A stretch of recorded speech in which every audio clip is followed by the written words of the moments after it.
Muito bem, queridos irmãos e irmãs, que bom estarmos aqui reunidos nesta capela dedicada à bem-aventurada Virgem Maria e, de modo especial, esta devoção ao Imaculado Coração de Nossa Senhora. Devoção esta que o servo de Deus tinha especial atenção, né? Ele era devoto a Nossa Senhora de Fátima. Nossa Senhora de Fátima, que havia, em uma das aparições, dito, né, que chegaria o dia que o seu Imaculado Coração iria triunfar. Portanto, também ele tinha grande devoção a este título de Nossa Senhora. Portanto, a partir de Nossa Senhora de Fátima, também o Imaculado Coração de Nossa Senhora. E nesta capela, também aqui ao lado, né, nós temos este prédio, que hoje é um centro terapêutico, né, uma coisa assim, que, se não me falha a memória, mas que foi todo um projeto iniciado a princípio pelo servo de Deus. Por isso que esta rua leva este nome, né? Porque ainda à época, quando ele esteve vigário na catedral, visualizando muitos andarilhos, muitas pessoas necessitadas, portanto, né, que usavam a marquise da catedral, ali dos mercados na redondeza, ele sentiu grande compaixão pelos mais necessitados, especialmente os andarilhos naquele momento. E por isso, se movimentando, né, porque os santos, nós vamos entendendo, que sempre nos incomodam, eles nos fazem sair de nós, né? E porque nos incomodam, e portanto, o servo de Deus não foi diferente. Ele incomodou tanto alguém naquele momento, que conseguiu então este terreno aqui ao lado, e começou o projeto todo para construir a casa do andarilho, né? Uma casa de acolhida para pessoas então que estavam vulneráveis, né, de alguma forma. Logo após ele foi transferido para Alto Piquiri, e como ninguém pôde acolher, ninguém deu andamento naquele momento neste projeto, acabou sendo esquecido, outras pessoas assumiram e fizeram outros caminhos. Este projeto ainda está aí como também alguma forma de atividade com alguma pessoa mais vulnerável de qualquer forma ainda hoje, né? Mas sabermos o porquê, qual a razão que esta rua tem o seu nome, leva o seu nome, também é importante, né? Você já pensou onde irá passar a sua eternidade? É uma frase que ecoa, né? E todos os dias 20 a gente leva a repensar mais uma vez. Você já pensou onde passará a sua eternidade? Esta foi a homilia do último domingo daquele momento antes de vir a falecer o servo de Deus, né? Ele morreu na semana da 8ª de Páscoa. Então, na celebração da Páscoa, ele dizia isto, né? Na vigília de Páscoa, ele dizia isso. E a gente não está celebrando a ressurreição de Jesus na Páscoa, não é? E, portanto, ele dizia, olha, tudo aquilo que fazemos, tudo aquilo que agimos, tudo aquilo que pensamos, todas as palavras, tudo aquilo que de alguma forma nós estamos fazendo no nosso dia a dia, precisa estar pautado respondendo esta pergunta. Se eu quero, portanto, passar a eternidade no céu, se eu quero estar no paraíso, se eu quero fazer parte do reino de Deus, eu preciso fazer e ter ações de reino de Deus, ter ações de quem pertence ao reinado de Deus, não é? Isso inclui muitas coisas, a começar, a primeira delas, a vivência dos sacramentos. O servo de Deus, Padre José Carlos, certa vez, aqui ainda na catedral, quando era vigário, né, ele instituiu, digamos assim, a pastoral do esporte. Alguém será que já participou disso? Será que temos alguém daqui? E os homens eram convidados especialmente para o futebol, né? Que legal, todos os domingos, alguma coisa assim, a pastoral do esporte, futebol. Mas só poderia participar os homens que fossem à missa todos os domingos.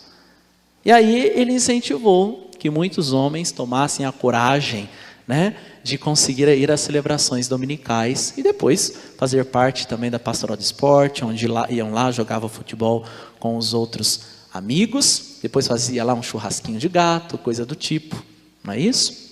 Era um meio de evangelização que ele encontrou para alcançar tantos homens, já que as mulheres vinham à missa, eram aquelas viúvas de maridos vivos, né? Que vinham às celebrações e os maridos, onde que está? Estão mortos como zumbis, até caminham por aí, mas não vivenciam ainda o sacramento, não vivenciam a vida em abundância, que é a Eucaristia, que é a confissão, que é esta intimidade com nosso Senhor através da nossa oração cotidiana, não é isso? Então, esta falta de vida em abundância faz com que vivamos como zumbis. Como que eu vou alcançar estas pessoas? Ele encontrou através da pastoral do esporte naquele momento, né? Agora, hoje em dia, nós temos o terço dos homens, né? Temos tantas coisas que, de alguma forma, vão alcançando também os corações mais endurecidos, mais dificultosos, que são os dos homens. Mas também, portanto, somos convidados a perceber este amor, este carinho que o servo de Deus tinha para com os mais necessitados, né? E os mais necessitados, aquilo que nos ensina Santa Teresa de Calcutá, talvez a maior pobreza de alguém é a falta de amor, né? Então, esta talvez seja a maior das necessidades que precisamos curar em nossos corações, permitir que o amor, Cristo, possa vir e verdadeiramente nos curar, verdadeiramente nos libertar. Nós cantamos no início da celebração e vamos cantar um pouco mais adiante, né? Esta música que ele ajudou inclusive a escrever. Mas me liberta, Senhor, e me prenda no seu amor. Me liberta do consumismo, me liberta dos meus apegos, me liberta das minhas paixões, me liberta dos meus pecados, me liberta de tudo aquilo que causa desunião, me liberta das pompas diabólicas, me liberta daquilo que causa divisão, me liberta das coisas partidárias, que especialmente nestes tempos que estamos, né, de política, que a gente não consegue conversar com outra pessoa, que já causa tanta estranheza, não é isso? Me liberta de tudo isso e me prenda no seu amor. É isso que nós cantamos e que verdadeiramente se torne, portanto, a nossa oração, deve ser o nosso esforço todos os dias. A gente não pode perder de vista isso, gente. Eu não sei se eu gosto muito de missa, não. Então por que você quer ir para o céu, gente? O céu é missa 24 horas por dia. Sabia disso? Só que a gente vai ter consciência plena. Hoje talvez nós temos uma dificuldade de consciência. A gente não entende bem o que está acontecendo aqui na missa. Por que o padre faz isso? Por que o padre faz aquilo? Por que a gente fica de pé? Por que a gente se ajoelha? Por que a gente senta? A gente nem sabe, a gente só faz isso no automático. Lá no céu, todas as coisas serão reveladas, não é isso? E aí a gente tendo essa clareza, a gente vai falar, poxa, podia ter vivido tudo isso lá na terra, perdi tanto tempo assim, né? Então por isso, eu preciso cada vez mais conhecer, ninguém ama aquilo que não conhece. Eu gosto até de usar esse exemplo, sempre que eu vou em algumas capelas, também lá na minha comunidade, né? Eu costumo dizer e dar esse exemplo. Todos aqui amam uma senhora chamada Salma? Certamente não, né? Porque nem conhecem. Nossa, Salma ainda é um nome estranho, né? Que coisa assim estranha. Mas este padre que vos fala ama, porque ela é minha mãe. Eu conheço e por isso a amo. Nós só amamos aquilo que conhecemos. Só amamos aquilo que conhecemos. Quanto mais conhecemos a Santa Missa, mais nós vamos amá-la. Quanto mais conhecemos Jesus Cristo, mais vamos amá-lo. Por isso a importância, quem ignora a Sagrada Escritura, ignora Cristo. Isso quem disse foi São Jerônimo.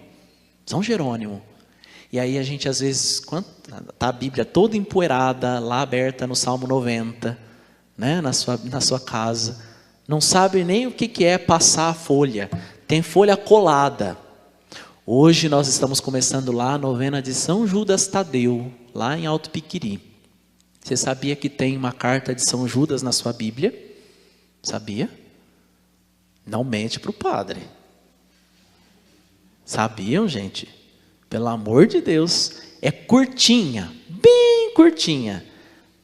O penúltimo livro da Bíblia, antes de Apocalipse, está lá a carta de São Judas. E a gente às vezes nem sabe por quê, está colada, né? Está lá de São Paulo, pula lá para Apocalipse, ninguém nem vê tudo que tem no meio, né? Quem ignora a Escritura, ignora Cristo, disse São Jerônimo. Então a importância da gente escutar a palavra do Senhor, porque quanto mais o conhecemos, mais amamos, né? E São Francisco de Assis nos diz, o amor não é amado. Que tristeza, né? Que tristeza. Meu Deus, Deus não permita que isso tome conta e se encontre nos nossos corações. O amor não ser amado, o amor ser ignorado, o amor ser deixado de lado. E a nossa pobreza, portanto, que precisamos alcançar a graça de Deus para que expulsemos das nossas vidas a divisão do erro, a divisão daquilo que não vem da parte de Deus. Aí alguém pode dizer assim: padre, mas o evangelho de hoje está dizendo que Jesus veio trazer divisão. Como pode isso? Né? Nós não podemos pegar aquilo que nos interessa e sair embora, né? Temos que interpretar a Sagrada Escritura de modo integral. E o mesmo Jesus que disse que veio trazer unidade, que veio trazer a paz, também disse que veio trazer fogo no mundo e divisão. Por quê? Ele veio trazer paz, vida, alegria àqueles que o acolhem. Não é isso que ele mesmo nos diz? Àqueles que escutam a sua palavra e a coloca em prática. Estes vão encontrar paz, vida em abundância, tudo isso. Tudo que foi prometido por ele a nós. Mas àqueles que ainda não acolheram, vai ter divisão. Não tem jeito. Não tem jeito. Aquele que segue o evangelho incomoda, causa divisão. Não é isso? Aquele que fala em nome de Deus, aquele que busca viver o evangelho, aquele que ensina as coisas do alto, estes incomodam. Estes nos fazem sair de nós, ou nós mesmos, quando buscamos viver o evangelho de modo integral, as pessoas mesmo começam a não querer mais andar com a gente, né? Eu vejo acontecer isso especialmente com os adolescentes, com os jovens, né? Que às vezes começam a iniciar um processo de conversão, e como é difícil, por quê? Por conta dos amigos especialmente. Porque daí os amigos começam a não querer mais estar com eles, aí eles ficam se sentindo sozinhos, então eles dão passos atrás no processo de conversão, e esses passos atrás geralmente levam a lugares que eles não tinham nem caminhado ainda, né? E aí começam às vezes um processo ainda pior. Por isso, queridos irmãos, a importância de darmos apoio, de sermos acolhedores, de sabermos estender a mão. Por isso a importância de todas as obras de caridade que a igreja faz, inclusive para aqueles que não são cristãos, né? Você já viu alguma obra de caridade que a igreja tem que acolhe só católico? Eu nunca vi. Hospital Santa Casa de Misericórdia, por exemplo, acolhe só enfermo católico? O asilo, né, o Lar Santa Faustina, acolhe só idoso católico? Não. Acolhe a todos, porque queremos dar dignidade, vida plena a todos aqueles que querem, ou seja, tratar e enxergar Cristo no outro, né? E todos nós somos convidados a isso, todos nós. E aí vem a pergunta: o que temos feito para ver Cristo no outro? O que temos feito para agir como Cristo, para ser como Ele uns para os outros, não é?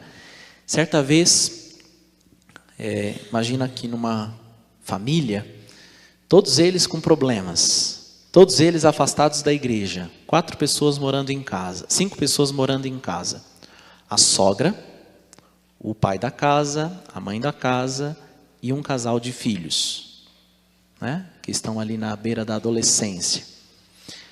A sogra, né, sendo aquela pedra no sapato em casa.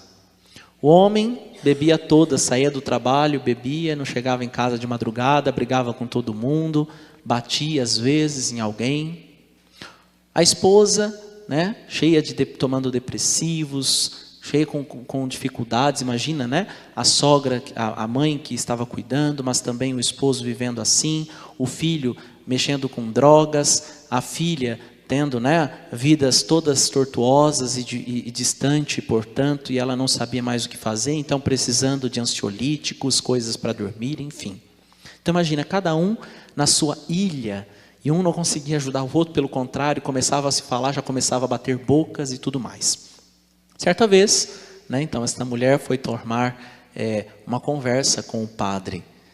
Padre, não sei mais o que faço em casa. Eu tomando esse monte de ansiolítico, meu esposo, né, bebe todos os dias, não tenho o que fazer mais, às vezes chega em casa até, às vezes acaba por ser muito agressivo, me empurra com umas coisas um pouco até meio difíceis. A minha filha, a gente sabe, padre, que sai com um hoje, sai com outro daqui uma semana, às vezes fica com 2 na mesma noite. O meu filho, a gente sabe que já está mexendo com drogas, eu acho que maconha, talvez até cocaína, enfim. E a minha sogra, a minha mãe, ali, às vezes ainda como pedra no sapato, né? Fica ali arrumando picuinha, arrumando confusão, e dizendo que eu tenho que abandonar, ou coisa do tipo, enfim, só arrumando confusão. O que eu faço? E então o padre diz, olha, vocês não estão sabendo da última.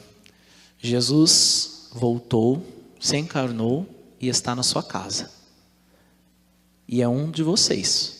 Não sei se é você, se é sua mãe, se é seu esposo, se é um dos seus filhos, não sei. Mas ele está lá. Ela falou, mas padre, não é possível. Imagina que Jesus vai se encarnar e vai estar na minha casa, daquele jeito. Não é possível isso. Isso é impossível.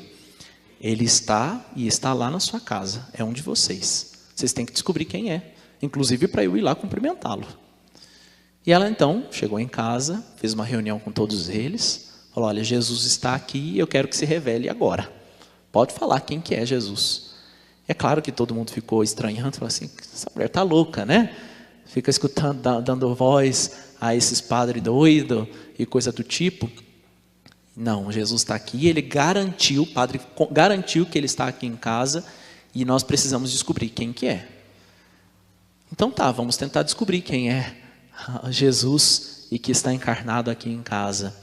Então, falou, olha, quem será que é? Vamos tentar, tentando um por vez. Deve ser a sogra, deve ser a mãe. E então, a avó, né, no caso dos meninos. Então começaram a tratar a sogra, a nora, a avó ou a mãe, como se fosse Jesus. Começou a tratar bem, né, porque imagina, se for Jesus, vai que depois no juízo final ele manda um raio na minha cabeça, né? Então começou a tratar Jesus como se fosse, né, naquele momento, coisas assim. Mas passou uma semana, acho que não é ela, Jesus, não. E agora, então, será que não é a mãe? A mãe é tão boa com a gente, né? Acho que deve ser ela. Vamos então, aí começou a tratar a mãe como se fosse Jesus, traz um chazinho um pouco mais, né, na cama, começa a tratar um pouco diferente, isso e aquilo. Mas passou uma semana, acho que não é a mãe, não. E se for o pai? Mas não é possível, né? Pinguço como é, não deve ser. Mas vamos fazer o teste. Temos que fazer o teste. E aí então começou, né? Fazer o teste, talvez seja o pai, isso e aquilo. O pai falou, mas e se foi eu mesmo, né? Eu estou passando no boteco todo dia, coisa assim. Não fica bem se eu for Jesus, eu estou fazendo e agindo assim. Então começou a chegar um pouco diferente em casa, fazer a barba, tomar um pouco mais conta de casa. Começou a dar conselhos para o filho, né, que aquilo não era muito vida para ele estar tomando, isso e aquilo. Mas também chegaram à conclusão que não era o pai. Depois, então, talvez a filha fosse, e fizeram mais um teste durante uma semana, por fim, o teste também com o filho.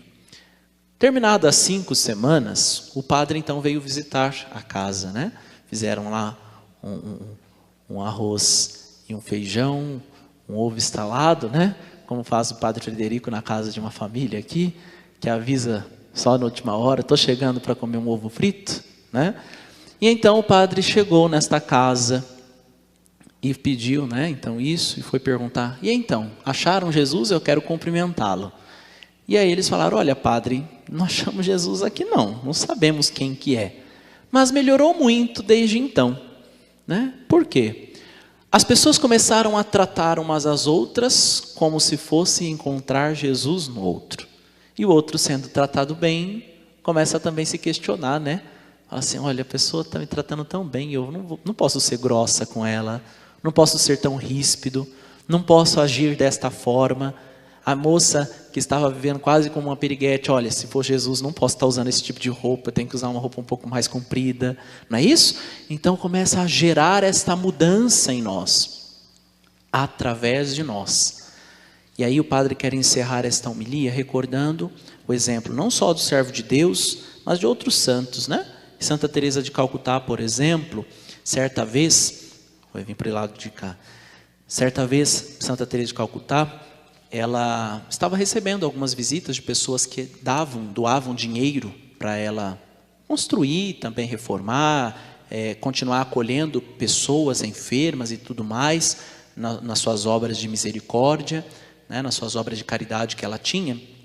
E esta pessoa muito imponente, muito rica, né, e tudo mais, estava acompanhando ela, e a Madre Teresa estava dando banho em um leproso.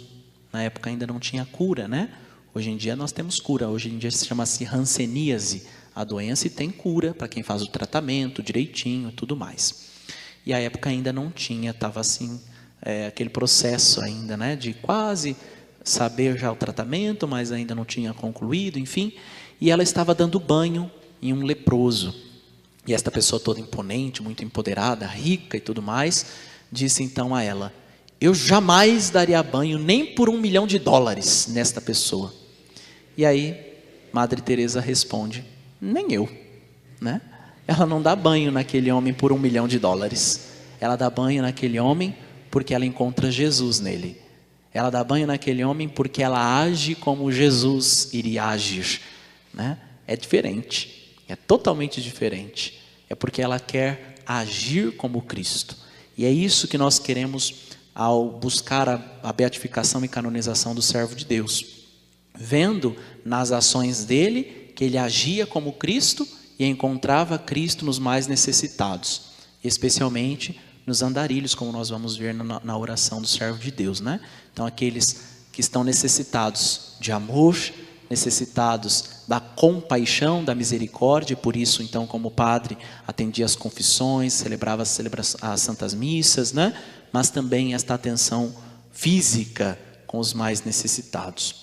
Que também nós busquemos esta intimidade com o Senhor, busquemos esta conversão sincera, e ainda que causemos divisão, não porque nós queremos causar divisão, mas porque através das nossas ações, por conta da nossa unidade com Cristo, os outros acabam nos separando, os outros acabam nos dividindo.